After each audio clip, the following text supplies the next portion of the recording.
எங்களை பொறுத்தளவுக்கு அதிமுக இன்றைக்கு தோல்வி சந்திருக்கிறது நாங்கள் ஏற்றுக்கிறோம். அதை எப்படி அதை சரி பண்ண முடியும், எப்படி சரி பண்ண வேண்டும், அதுக்கு தானே தொடர்ந்து பார்த்தீங்கன்னா அது நாங்கள் அதிமுக உடனே பிளவு அதெல்லாம் கிடையாது.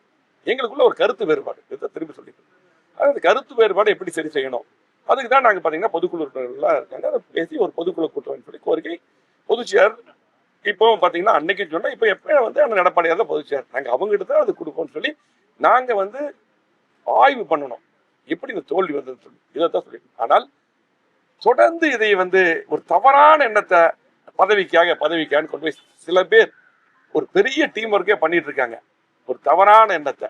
இதுக்கு அந்த ஆளுங்கட்சி தரப்பும் அதுக்கு விளக்கம் சொல்லிட்டாங்க. அதே போல பாத்தீங்கன்னா நாங்களும் அதை பத்தி இதுவரையிலும் நாங்க அதை பத்தி பேச முடியல. நாங்க எதுக்காக ஆதரவு ஃபர்ஸ்ட் நாங்க விளக்கம் சொல்லிட்டோம். ஆனா தொடர்ந்து பாத்தீங்கன்னா இன்னைக்கு அதை எழுதிட்டு இருக்காங்க. நான் கூட சரி இதுக்கு விளக்கம் சொல்ல வேண்டிய அவசியம் இல்லை, அவங்களே சொல்லிட்டாங்களேன்னு சொல்லி சொன்னோம். ஆனா இன்னைக்கும் அதை எழுதுறாங்க.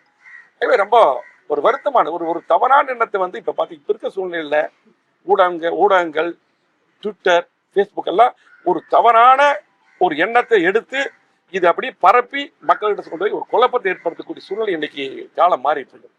அதே போல பாத்தீங்கன்னா நாங்க ஆதரவு கொடுத்தது மட்டுமல்ல, நாங்கெல்லாம் பாத்தீங்கன்னா ஒரு பெரிய அஜெண்டாவே ரெடி பண்ணோம். அதுல பாத்தீங்கன்னா இதே போல சட்டமன்றத்துல அன்னைக்கு நாங்க ஆதரவு கொடுத்து பேசும்போது நான் தெளிவா சொல்லியிருக்கேன், பதவிக்காக நான் பதிவாயிருக்குது, பதவிக்காகவோ ஆசைப்பட்டு எதுக்குமே நாங்கள் திமுக எதிர்ப்பு. அதே போல பாத்தீங்கன்னா இன்னைக்கு மக்கள் செல்வாக்கம் இருக்காங்க, நாங்க ஆதரவு கொடுக்க சொல்லி போட்டு சட்டமன்றத்தில் நான் தான் பேசுறேன். ஆதரவு கொடுக்கறதுக்கு முன்னாடி பேசும்போது அதுலயும் பதிவு பண்ணியிருக்கிறோம்.